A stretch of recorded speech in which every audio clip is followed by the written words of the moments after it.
Kenpachi vs Yhwach is a battle of two absolute monsters. One represents the peak of combat ability within the Soul Society, while the other successfully planned and executed a complete destruction of the Soul Society. What happens when you pit a Shinigami who embodies limitless strength against the being who can rewrite fate itself? Well, you end up getting one of the most fascinating matchups within the entire series, which unfortunately didn't even occur within the manga. Yhwach did battle Kenpachi during the first Quincy invasion, but it was pretty much a off-screen swatting of a fly. This was before Kenpachi had removed his subconscious limitations via his training within Mukan. Well, in this video, I'll be breaking down how Kenpachi with his Bankai would fare against Yhwach with the Almighty. Hopefully by the end of this video, you'll understand why this fight isn't even close. So let's establish the rules of the fight. We need a battlefield that is neutral, so there are no advantages for either of the combatants. Both Yhwach and Kenpachi will enter the fight at their absolute peak power. So Kenpachi is bringing his unnamed Bankai to the table, the very transformation which had cut Gerard Valkyrie in half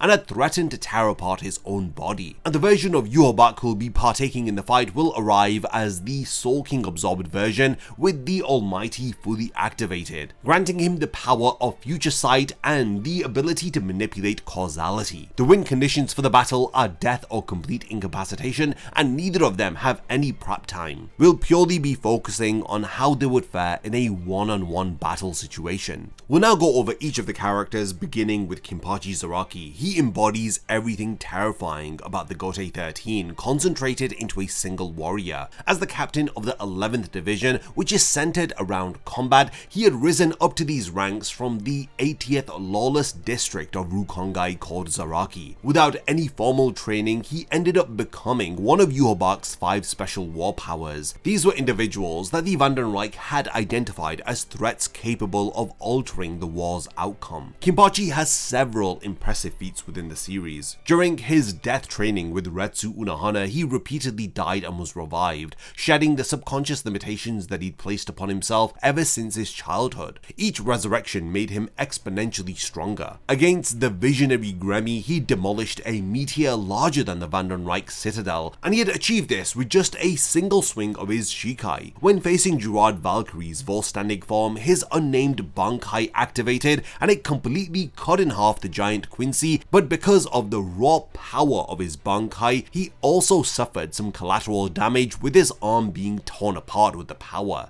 The Can't Be Unworld light novels reveal that his Shikai one-shotted Iko Mikidomoe, an incredibly powerful hollow which predates the existence of the Soul Society. Also, Kenpachi's battle against Shien Granz had created spatial tears which are actual holes within the fabric of space and time. Kenpachi wields his Zanpakuto Nozarashi. This blade is so broken that its cutting power is pretty much conceptual. His Shikai grants him the ability to slice through virtually anything, including dimensional barriers. He wears a Reiatsu sealing eye patch that constantly drains his spiritual pressure, and removing it multiplies his power by tenfold. His Shikai amplifies his already monstrous strength to planetary levels, allowing him to destroy constructs that dwarf cities. His unnamed Bankai transforms him into a berserker as his skin turns red, black markings cover his face, horns sprout out from his forehead, and his blade becomes a jagged cleaver. In this state, his power increases exponentially, but his mind becomes consumed by pure battle instinct. The transformation is so overwhelming that his body struggles to contain it. From everything that we know about his Bankai, based upon the only time that we saw it, prolonged use of this Bankai will damage Kenpachi's body due to the incredible power, which will result in his body being torn up from the inside. Again, we witness this with his arm rupturing during his battle against Gerard. On the other side, we have Yhwach, who represents something totally different from conventional Bleach villains. He is in fact the son of the Soul King and the leader of all of the Quincy. He doesn't just threaten the Soul Society, he threatens the structural integrity of reality itself. He was born without the ability to see, speak, or move, but yet he survived through sheer will, and he eventually became a god to those who were touched punished him. Everyone who received a fragment of Yhwach's soul gained what they lacked but had died soon after, thus returning their experiences, knowledge, and power back to Yhwach. Over a millennium, he accumulated strength that dwarfs almost every character in the series. Yhwach's accomplishments define the upper levels of Bleach's power hierarchy. He effortlessly killed Yamamoto after the head captain had exhausted himself fighting Royd Lloyd, someone using Yhwach's appearance and memories. When Ichigo arrived in Bankai to avenge Yamamoto, Yhwach overpowered him with casual ease. He stalemated Ichibei, who wields conceptual authority over names and over the color black itself. Yhwach was able to beat Ichibei's reality warping Zanpakuto, and after he had absorbed the Soul King, he had fought true Shikai Ichigo while barely giving any effort at all. He survived a combined Grand Race Sero with a Getsuga Tensho from Ichigo's new Horn of Salvation form. This is an attack that should have obliterated anyone else, but thanks to Yhwach's broken arsenal of abilities, he was able to survive the attack. After absorbing the Soul King, Yhwach was effectively holding all of the realms together. In terms of his signature abilities, they operate on multiple levels of broken. His Almighty allows him to see all possible futures at the same time. He describes these futures as grains of sand on an endless beach. Yhwach doesn't just predict outcomes because he can see the future. He is able to select which future becomes reality. So any power, whether if it's a Shikai, Bankai, Resurrection, if he's observed it with the Almighty, then he has found a way in the future to neutralize this ability. So no matter what the power is, it cannot harm him, effectively granting him immunity to anything that he has seen a single time. He is able to rewrite futures where he dies, making him functionally immortal within combat. And beyond the Almighty, he possesses a power called Sanct Alter, which strips his opponents of their powers. Then there is Ashwaunen, which allows him to absorb the souls of anyone who he has bestowed power upon. Yhwach's Blutvein can withstand Yamamoto's flames that burn as hot as the sun's core. His Blutvein Anhaben creates corrosive barriers that consume anything that makes contact with him. Now, comparing each of their abilities reveals the fundamental problem with this matchup. Kenpachi's power is elegantly simple. Its overwhelming Reiatsu concentration and cutting ability that can cleave through nearly anything physical. His strength lies in raw destructive output and combat instinct, which is sharpened through countless life or death battles. Kenpachi fights through adaptation and pressure, constantly pushing beyond his limits. Yhwach, on the other hand, functions on a totally different conceptual level. While Kenpachi cuts through physical matter and even space itself, Yhwach is able to manipulate causality directly. With the Almighty allowing him to manipulate reality, it would mean that whenever Kenpachi launches an attack, Yhwach would observe it across infinite timelines and select the future where it misses, or it fails to penetrate his defenses, or he's already countered it before the strike lands. Some fans theorize Kenpachi's ability to cut through everything might extend to severing future timelines themselves, but this remains purely speculative without concrete feats. Even if true, Yhwach demonstrated resistance to causality manipulation when he had overcome Orihime's reality rejection, and he was eventually able to see through Aizen's Kyokasui Getsu after he had initially fallen victim to it. Kenpachi has essentially one strategy with a few variations. He would need to close the distance rapidly and cut until Yhwach stops moving. Yhwach possesses dozens of independent win conditions that don't require physical superiority. He can rewrite Kenpachi's death into an imminent future, neutralize any possible attack that he might throw at him, or just outlast him in battle thanks to his abilities, which is how he was able to defeat Ichibei even after he had halved all of his powers or had granted Yhwach with the power of a black ant. When looking at their physical combat strength, both of these combatants operate at insane levels of destructive capability. Kenpachi's unnamed Bankai has enough force to overwhelm Gerard Valkyrie as it completely transformed the entire battlefield. It possesses enough tremendous power that even Kenpachi's own body couldn't fully contain it, threatening to tear apart from the strain. And you have to remember, Kenpachi's biggest feat in the series is destroying Gremmy's Meteor, a construct that had dwarfed the size of the Serite. Yhwach, on the other hand, physically dominated true Shikai Ichigo. After he had absorbed the Soul King, Yhwach's physical presence alone sustained 3 universal realms at the same time. When his power began failing, reality started collapsing. The strength advantage decisively favors Yhwach through superior superior scaling here. When it comes to the speed feed of Bleach characters, they are well into the faster than light category. And both Kenpachi and Yhwach have demonstrated faster than light via multiple feats and scaling chains. Renji in his base Shikai outpaced Mask D Masculine's light-based attacks. Owetsu Nimaya moved faster than his own shadow when blitzing the Schutzstaffel, and characters consistently react to attacks which traverse planetary to interplanetary distances near instantaneously. Kenpachi scales to these feats through his battle with Gerard, and later his fight with Hikone in the Can't Fear Your Own World light novel.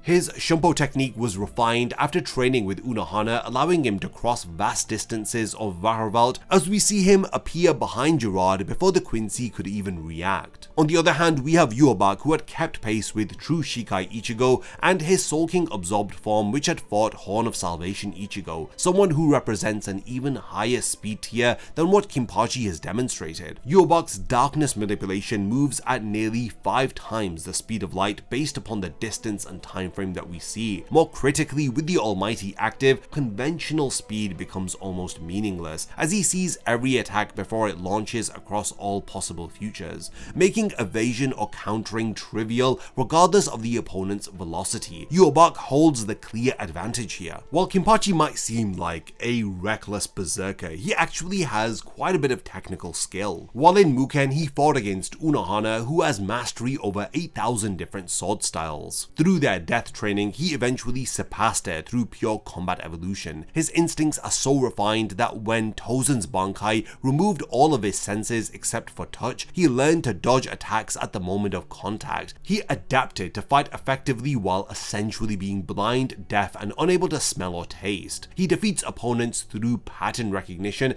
adaptation, and overwhelming pressure. Then we have Yhwach, who brings over 1,000 years worth of combat experience as a warlord and conqueror. He's skilled enough to fight Ichibei, the wisest Shinigami who created the concept of names within the Soul Society. His true advantage isn't technical refinement, but the Almighty's omniscient combat awareness. He doesn't need to read his opponent's movements or predict their patterns, because he is able to literally observe every possible action that they could take across every single timeline at the same time. This transforms every exchange into a completely one-sided affair where Yhwach knows exactly what's coming before Kenpachi even decides to act. The technical advantage heavily favors Yhwach. In terms of intelligence and strategy, Kenpachi operates on battle instinct more than conscious strategy. He adapts methodically while encountering new threats, as seen when he recognized the danger of Ichigo's hollow transformation and immediately escalated to counter it. During his fight with Noitora, he worked through the Espada's defensive techniques until finding the optimal approach. However, Kenpachi doesn't rely on complex tactical planning. His strategic thinking is straightforward. He assesses the threat level, applies appropriate force, increases power if it's insufficient, and rinse and repeat. His strength lies in mid-combat adaptation rather than pre-battle preparation.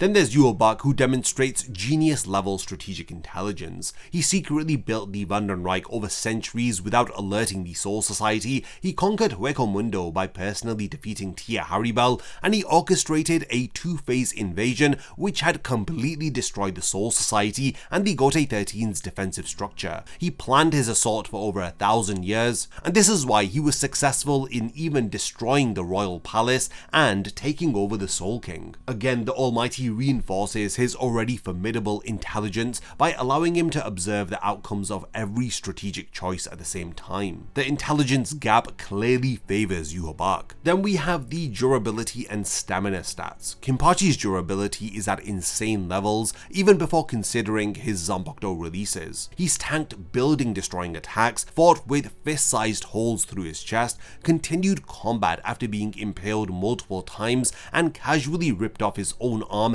when Perdita's compulsory began warping it rather than letting it become a liability. His spiritual pressure is so dense that it creates tangible atmospheric weight. Without his eye patch, his Reiatsu alone functions as passive defense against weaker attacks. Yhwach, on the other hand, withstand sustained attacks from true Shikai Ichigo, and again he survived the Grand Rei Sero Getsuga from Horn of Salvation Ichigo. This was Ichigo's maximum offensive output. His Blutveen also provides him with defense capable capable of negating Bankai level attacks and resisting temperatures matching the sun's core. After absorbing the Soul King, he passively sustained 3 universal realms through his existence alone. Yhwach's durability clearly exceeds Kenpachi's through both raw endurance and regenerative hacks. Vastly weaker characters than Kenpachi have shown that they can fight for days without rest. Kenpachi specifically can maintain peak combat performance despite injuries that would kill anyone else. His spiritual energy reserves appear virtually limitless during extended battles.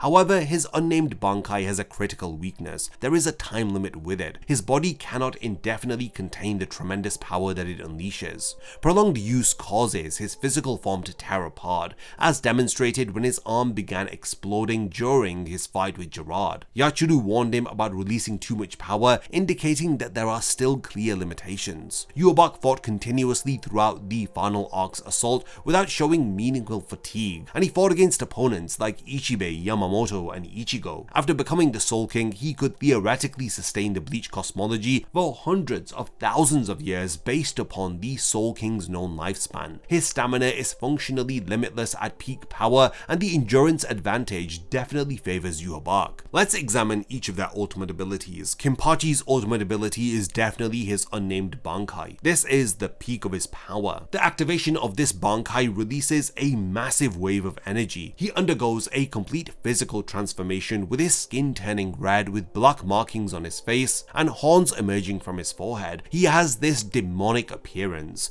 The blade also transforms into a shorter, more jagged cleaver. Kenpachi essentially becomes a mindless berserker here, driven purely by the instinct to destroy. His power increases exponentially, enough to effortlessly topple, dismember, and cut in half Gerard, who had grown to enormous proportions. The technique's critical flaw is that Kenpachi's body is unable to contain the overwhelming power of this Bankai. Extended use causes self-destruction as his physical form tears apart under the strain. His unnamed Bankai is both his greatest weapon and his most exploitable weakness. Then of course we have Yhwach's ultimate ability, which is the Almighty, that has been enhanced by absorbing the Soul King. This combination grants Yhwach omnipresent future sight across infinite timelines, fate manipulation to select which future becomes reality, instant power nullification of any ability he observes, conceptual restoration that lets him recover from having his powers halved, arguably the most broken feat that he has demonstrated. He is even able to rewrite his own death. Yhwach demonstrated vulnerability to the Still Silver Arrowhead, which is a substance created within the hearts of Ashvalan victims. When this silver of stillness meets the heart of the caster of Ashvalan, then it can temporarily nullify the Almighty.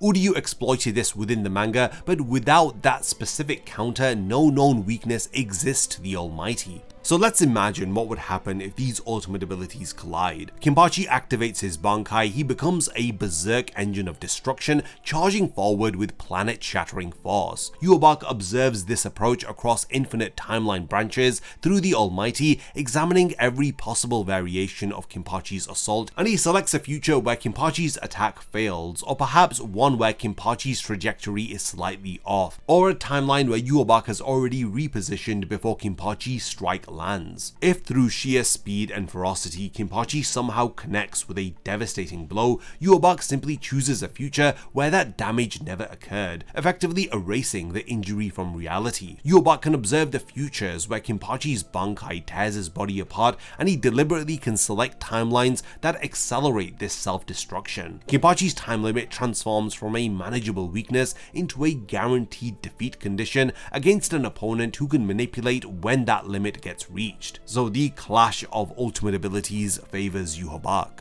Are there any wildcards in this fight? Well, Kenpachi's wildcard is his explosive growth in battles and his supernatural combat instinct. In Bleach, he's broken through limitations that seemed absolute. He's shedded subconscious restrictions, he's learned how to communicate with his Zanpakuto in mid-battle, and he's achieved power-ups that defy normal progression. And then you have to remember, he is able to cut through anything. And during his battle with Gremi, he demonstrated the ability to cut through space. Like I mentioned earlier in the video, video, some fans theorized that he could cut through the fabric of fate itself, potentially severing the future timelines that Yhwach manipulates. I feel like this is the only possible way in which Kenpachi could have the upper hand against Yhwach, but all of this is just speculative. Yhwach's wild card is his supreme arrogance combined with his tendency to toy with his opponents that he considers to be beneath him. This character flaw directly led to his canonical defeat when he underestimated the coordination between Uryu's still silver arrow and Ichigo's finishing blow. However, against Kenpachi, someone who's a straightforward opponent with no capacity for deception or hidden schemes,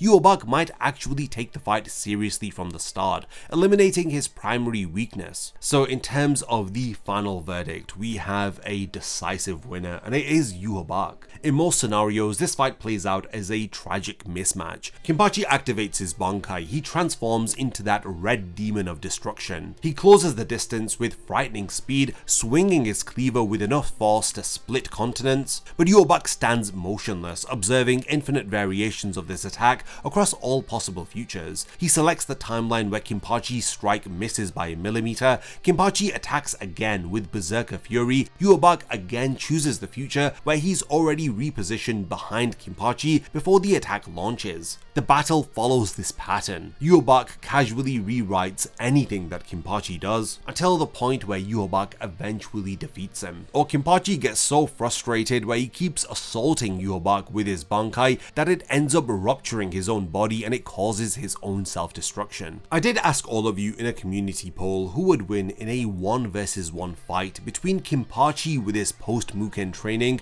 against Yhwach. After 10,000 votes, the results are in, and it seems like we're all in unanimous agreement, with 13% of the votes going to Kenpachi and 87% of the votes going to Yhwach. So yeah, we can all agree that this is a brutal, one-sided demonstration of why some powers simply cannot be overcome through strength alone. What are your thoughts on this matchup? Do you believe Kenpachi has any conceivable way of victory here that I haven't already explored? If there is anything that I've forgotten to mention, then let me know by continuing the discussion in the comments. If you've enjoyed this video and you want me to break down another matchup, then let me know by leaving your suggestions in the comments. And lastly, thanks for making it to the end of this one, and I look forward to seeing you in my next video. A massive thank you goes out to all of my amazing Patreon supporters for helping to make this video possible. If you also want to support the channel and see your name in the end of my videos, then check out my Patreon, which has loads of perks like early video access and so much more. Thank you for sticking around till the end of the video, and whatever you contribute will mean a lot to me.